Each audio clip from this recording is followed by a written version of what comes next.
세 가지 체크를 하는데요.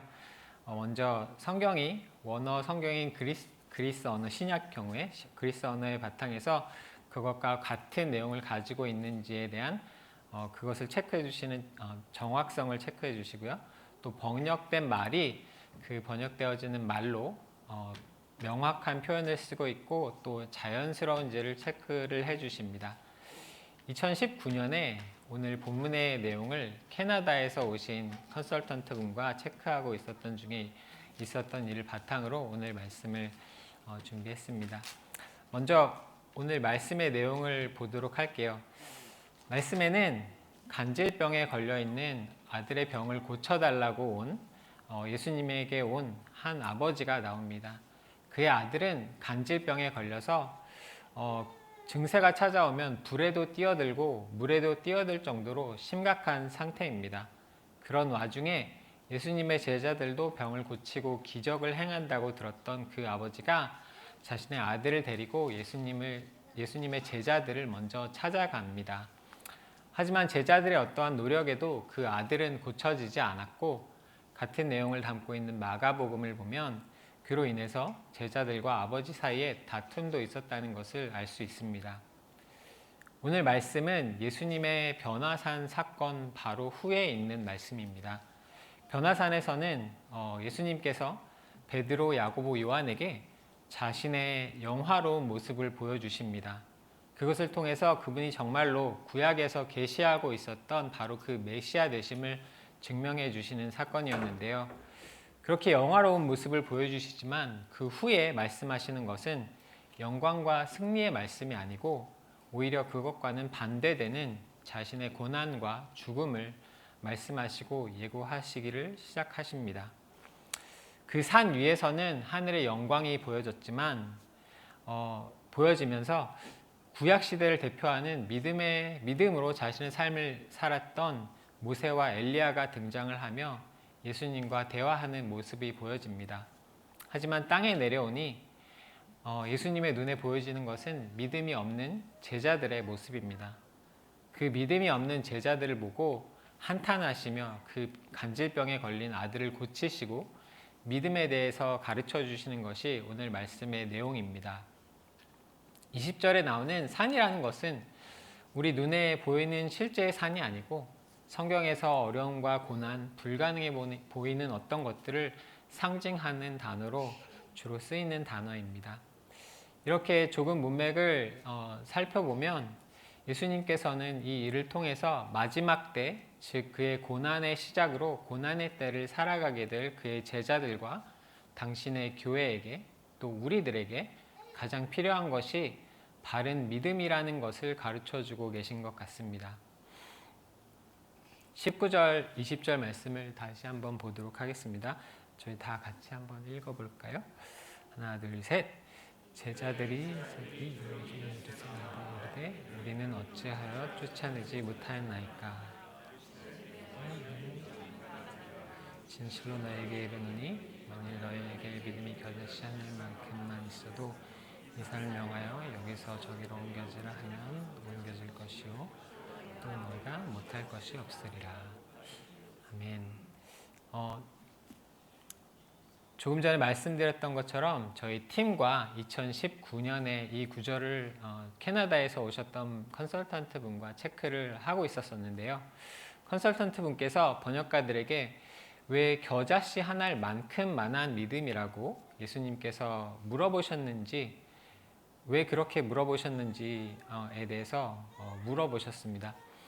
여러분들은 어떻게 대답을 하시겠습니까? 왜 예수님께서는 믿음이 겨자씨 한 알만큼만 있어도 라고 말씀하신 것 같습니까?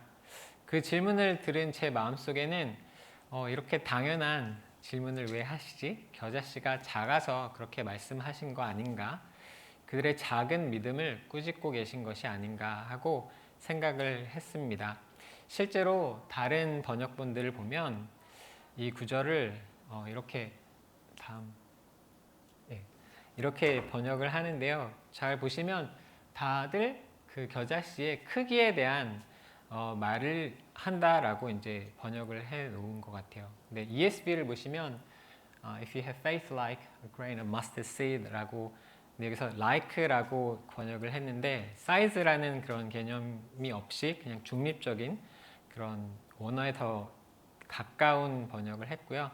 나머지 번역본들을 보시면 the size of a mustard seed, as small as a mustard seed, even as small as a mustard seed 이런 식으로 다들 그 겨자씨의 크기에 대해서 크기가 작은 것에 대해서 이제 말씀을 번역을 그런 식으로 하고 있습니다.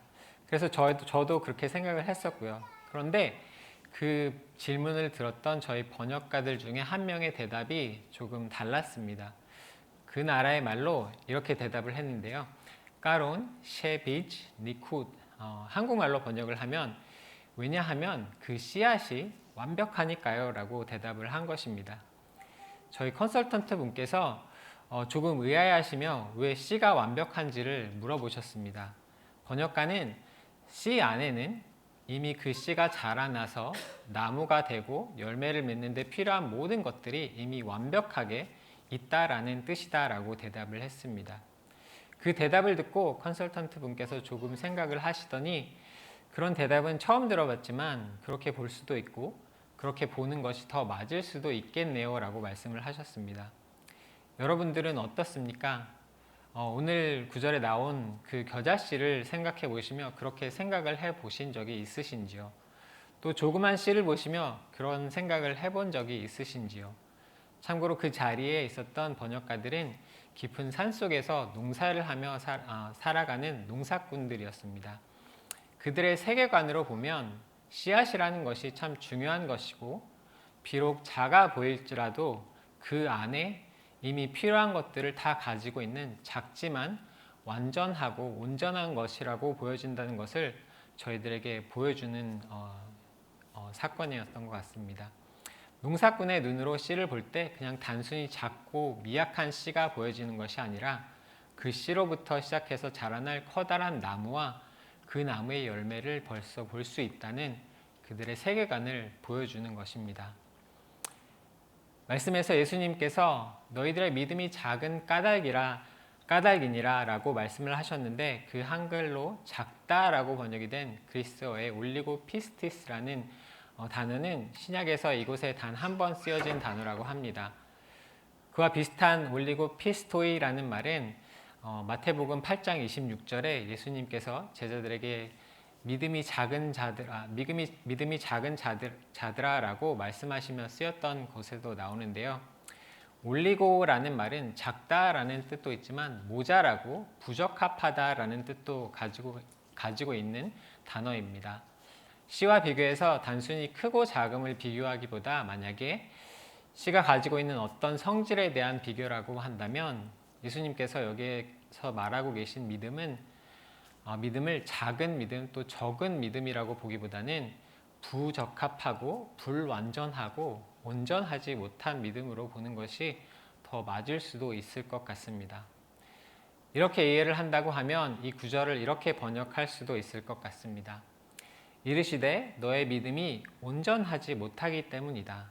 진실로 너희에게 이르노니 만일 너희에게 겨자씨 한 알 같은 믿음만 있어도 이 산을 명하여 여기서 저기로 옮겨지라 하면 옮겨질 것이요 또 너희가 못할 것이 없으리라. 여기에서 겨자씨 한 알 같다라는 말이 그냥 작다 또 적다는 것이 아니고 그렇게 작아 보이지만 온전한 믿음, 바른 믿음, 그래서 스스로 온전하고 그것을 가지고 있는 이로 하여금 그 믿음을 주신 이의 뜻을 행할 수 있게 하는 그런 믿음이라고 볼 수 있다는 것입니다. 씨라는 것이 실제로 그렇게 작고 미약하고 땅에 던져서 밟아버리면 망가져버리는 보잘것없고 값어치가 없는 것처럼 보이는 것이 사실입니다. 그런데 우리가 밖으로 나아가 자연을 보게 되면 저희가 볼 수 있는 정말 크고 아름답게 보이는 그런 모든 것들이 정말 별것 아닌 그런 작은 씨앗에서 나온 것임을 저희는 알 수 있습니다. 세상 사람들은 뭔가 대단한 것을 찾고 바라고 거창하고 화려한 것들을 원하는 것이 사실입니다. 그런 세상 사람들에게 예수를 따르는 사람들의 믿음이 아무것도 아닌 것 같아 보이겠지만 하나님께서 예수를 구주로 고백하며 그를 따르는 사람들의 마음속에 심어주신 그 겨자씨 한 알같이 작아 보이지만 온전한 믿음은 그 믿음을 가지고 있는 사람의 마음속에 반드시 뿌리를 내리고 자라서 열매를 맺게 한다는 것입니다.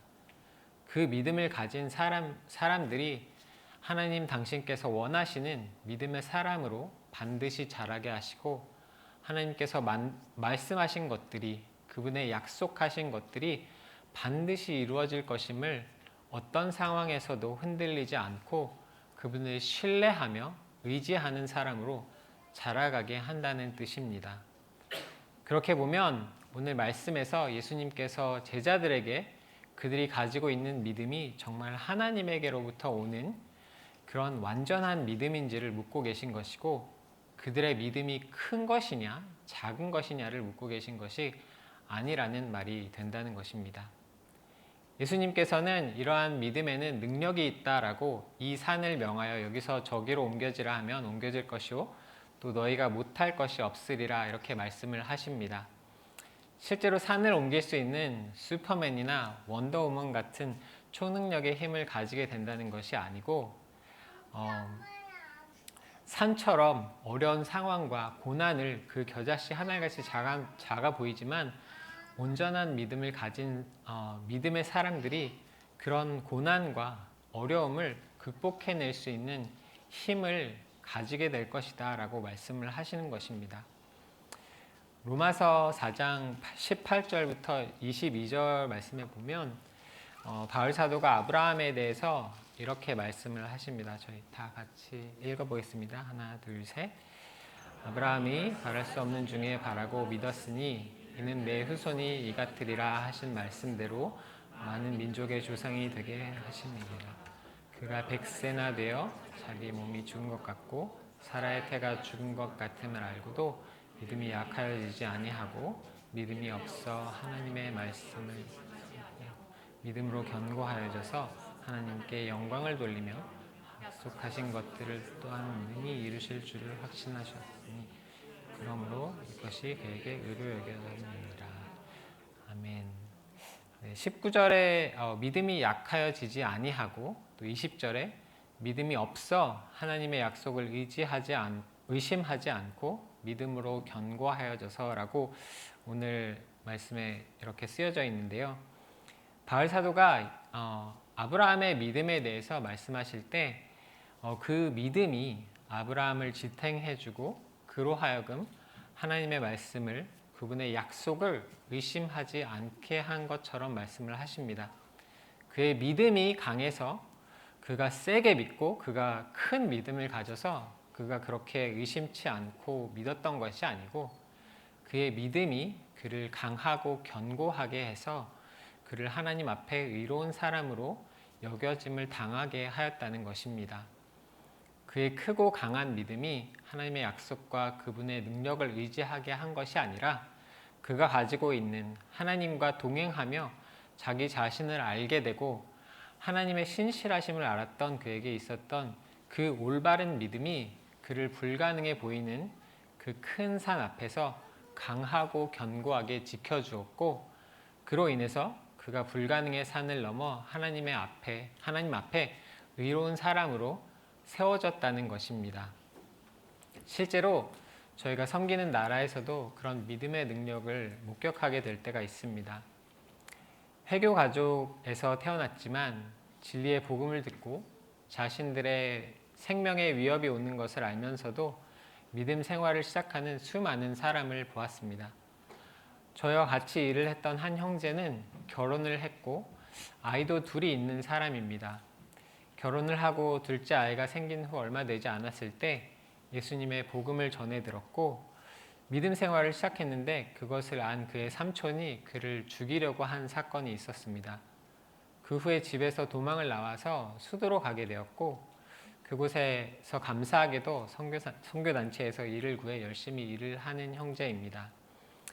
목숨의 위협을 느끼지 않고 자신의 아내와 아이들을 보러 갈 수 없는 상황 속에 살지만 믿음을 버리지 않고 아직도 무슬림인 아내와 아이들의 사진을 보며 그들의 구원을 위해 기도한다고 말을 합니다. 또 저희와 같이 문맹퇴치 일을 하는 형제는 믿음이 없는 부모가 믿지 않는 자매와 정략 결혼을 하게 해서 결혼을 했는데요. 매번 어려운 일이 닥칠 때마다 그가 예수를 믿어서 그런 일이 생긴다는 말을 주위에서 들으면서 믿음 생활을 합니다. 아들이 태어났지만 그 아이가 아플 때마다 마을의 주술사에게 가면 나을 것이란 말을 들었지만 그렇게 하지 않고 의사를 보고 약을 사고 그 아이를 위해 기도하며 그 어려운 시간들을 보냈습니다. 그런데 2020년 초에 갑자기 아들의 몸이 안 좋아져서 설사를 하기 시작했고 저희가 머무는 병원에 와서 의사를 보고 약을 처방받아 갔지만 설사가 멈추지 않았고 그 후 얼마 되지 않아서 그 아이가 갑자기 죽어버리는 너무나 안타까운 일이 있었습니다.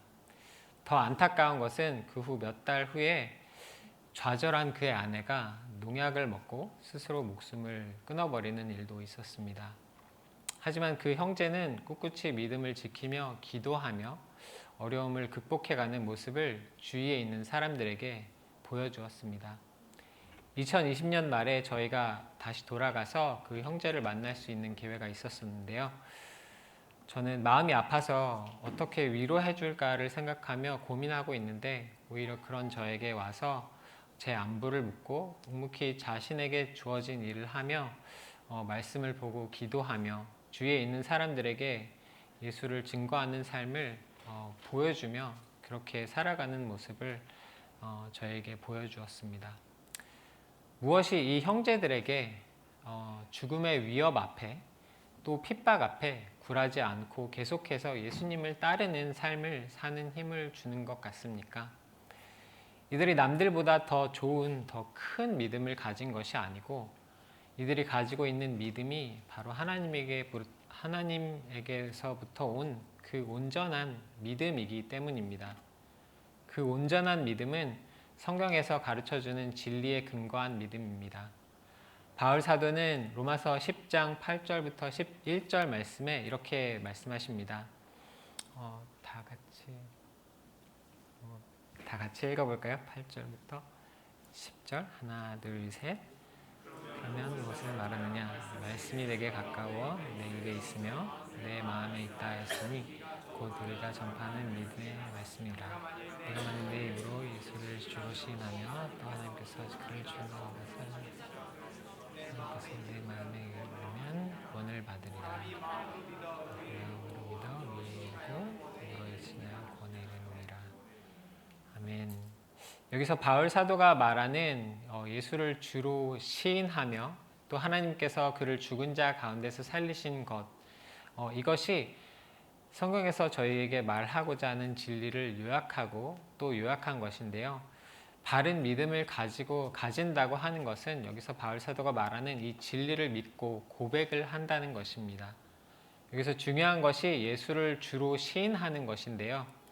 내가 주인이고 내 뜻이 먼저인 삶에서 예수님께서 주인 되시고 또 예수님의 뜻이 먼저인 삶으로 되어져 가는 것, 그리고 성경 말씀에서 증거하고 있는 예수님을 점점 더 알아가며 그분을 더 신뢰할 수 있게 되는 것이 믿음의 삶인 것입니다. 또 내가 주가 아니기에 주님 대신 그분의 때를 기다리고 그분의 뜻을 기도함으로 구하는 삶이 바른 믿음을 가진 그 믿음의 능력을 경험하는 믿는 사람의 모습이 아닐까 합니다. 앞에 말씀드린 그 형제들의 마음속에 이런 진리를 담은 믿음이 뿌리를 내린 것이고 그로 인해서 어려운 상황이 닥쳐오지만 그들은 굴하지 않고 내 뜻대로가 아닌 예수님의 뜻대로의 삶을 살아가기에 그들이 그들의 삶 속에서 마주하게 되는 그런 어려움의 산들을 움직이며 넘어가며 그런 어려움들을 극복해 나갈 수가 있었던 것입니다. 저희가 잘 아는 히브리서 11장 말씀을 잘 보면 그 수많은 믿음의 조상들이 다들 오늘 예수님께서 말씀하시는 그 겨자씨 한 알같이 작아 보이지만 온전한 믿음의 힘으로 살아갔던 것을 알 수 있습니다. 그들의 믿음이 컸던 것이 아니고 하나님과 동행함으로 그들의 마음 가운데 심겨진 그 온전하고 완벽한 겨자씨 하늘 같은 그 믿음이, 그 믿음의 씨앗이 그들을 사로잡아 그들로 하여금 그들이 살았던 그런 믿음의 삶을 살게 했던 것입니다. 말씀을 마무리하겠습니다. 오늘 혹시 이 말씀을 듣고 계신 분들 가운데 이런 겨자씨 하늘 같은 온전한 믿음이 자신에게 없다고 생각이 되신다면, 하나님의 아들 되신 예수께서 나밖에 모르는 죄인인 나를 위해 이 땅 가운데 오셔서 창조주이신 하나님 앞에 내가 살아야 했던 삶을 사시고 죄인인 내가 치러야 했던 나의 죄값을 치르기 위해서 나를 대신하여 십자가에 달리셔 죽으신 성경에서 증거하고 있는 그 진리를 받아들이시기를 바랍니다. 하지만 다시 부활하시고 승천하셔서 그를 믿는 모든 이들에게 기꺼이 영생을 주신다고 하셨던 그 약속을, 그분의 신실함을 아시고 그 예수를 믿는 믿음을 달라고, 그 온전한 씨앗을 내 마음에 심어달라고 불가능이 없으신 그 하나님 앞에 기도하시기를 바랍니다. 나에게는 불가능한 내 마음의 그 불가능의 산을 옮겨달라고 부르짖으시며 기도하시기를 바랍니다. 하나님께서 반드시 그 기도를 들으시고 온전한 믿음의 씨앗을 주실 것이고 그 불신의 산 또한 옮겨주실 것을 확신합니다. 그리고 나에게 겨자씨 하늘같이 온전하고 완전한 믿음이 있다면 그 믿음은 반드시 여러분들로 하여금 예수님을 더 신뢰하는 사람으로 만들어 갈 것입니다. 그 믿음의 씨앗을 내 마음에 심어주신 하나님께 감사함으로 계속해서 기도와 말씀으로 진리 안에 거하시며 성경에 나와 있는 그 믿음의 사람들처럼 그 믿음의 능력을 경험하시는 축복의 삶을 누리시기를 바랍니다. 기도하겠습니다.